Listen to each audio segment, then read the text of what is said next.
സാമ്പത്തിക തട്ടിപ്പ് കേസിൽ ഹൈറിച്ച് ഓൺലൈൻ ഷോപ്പി പ്രൈവറ്റ് ലിമിറ്റഡിന്റെ head office enforcement directorate seal ചെയ്തു. തൃശൂർ ആറാട്ടുപുഴയിൽ പ്രവർത്തിക്കുന്ന ഹെഡ് ഓഫീസാണ് ബഡ്സ് ആക്ട് പ്രകാരം ED സീൽ ചെയ്തത്.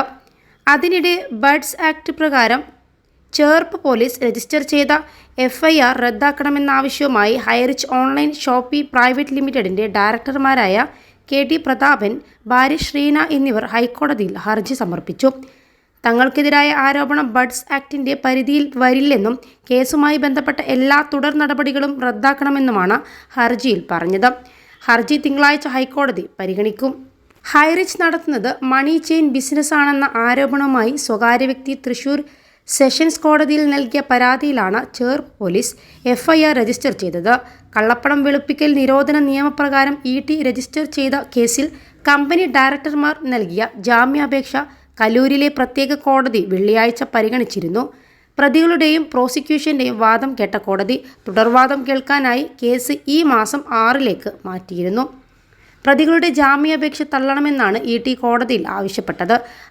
+2 ഡിഗ്രി കഴിഞ്ഞവർക്ക് വേൾഡ്സ് ഫസ്റ്റ് AR/VR ക്ലാസ് റൂമിലൂടെ സ്മാർട്ട് ഫോൺ എഞ്ചിനീയർ ആവാം. കൂടുതൽ അറിയാൻ വിളിക്കൂ ബ്രിഡ്കോ ആൻഡ് ബ്രിഡ്കോ.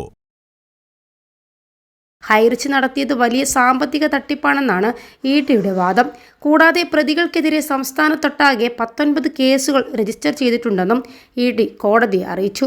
ജനുവരി 23, 24 തീയതികളിൽ തൃശൂരിലെ ഹൈറിച്ച് ഓൺലൈൻ ഗ്രൂപ്പിന്റെ കമ്പനികളും 2 MDമാരുടെയും വീടുകളിലും ഹൈറിച്ച് ഗ്രൂപ്പിന്റെ സോഫ്റ്റ്വെയറും റെക്കോർഡുകളും കൈകാര്യം ചെയ്യുന്ന കൊച്ചിയിലെ ജിപ്ര ബിസിനസ് സൊല്യൂഷൻ പ്രൈവറ്റ് ലിമിറ്റഡും ED റെയ്ഡ് നടത്തിയിരുന്നു.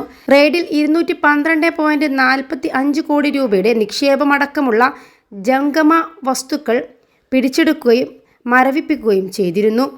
മണി ചെയിൻ തട്ടിപ്പിലൂടെ ഹൈറിച്ച് കമ്പനി ഉടമകൾ കൈവശപ്പെടുത്തിയത് 1157 കോടി രൂപയാണെന്നാണ് EDയുടെ കണ്ടെത്തൽ. എന്നാൽ ഹൈറിച്ച് പൊതുജനങ്ങളിൽ നിന്ന് കോടിക്കണക്കിന് രൂപ സ്വീകരിച്ചതായി അന്വേഷണത്തിൽ വെളിപ്പെട്ടതായി നിയമസഭയിൽ TJ വിനോദ് MLAയുടെ ചോദ്യത്തിന് മുഖ്യമന്ത്രി പിണറായി വിജയൻ മറുപടി നൽകി. കേരളത്തിന് പുറമെ മറ്റു സംസ്ഥാനങ്ങളിൽ നിന്നും കമ്പനി നിക്ഷേപം സ്വീകരിച്ചതായും മറ്റ് രാജ്യങ്ങളിലേക്കും അന്വേഷണം വ്യാപിപ്പിച്ചതായും മുഖ്യമന്ത്രി വ്യക്തമാക്കി. കേസ് CBIക്ക് കൈമാറാൻ സർക്കാരിന് ആലോചനയില്ലെന്നും മുഖ്യമന്ത്രി പറഞ്ഞു.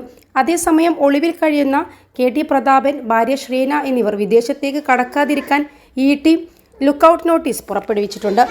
21 ലക്ഷത്തോളം സന്തുഷ്ടരായ ഉപഭോക്താക്കളും 2 ലക്ഷത്തോളം തിമിര ശസ്ത്രക്രിയകളും പൂർത്തിയാക്കിയ മലബാറിലെ ഏക കണ്ണാശുപത്രി അൽ സലാമ ഹൈ ഹോസ്പിറ്റൽ റോഡ്, പെരിന്തൽമണ്ണ.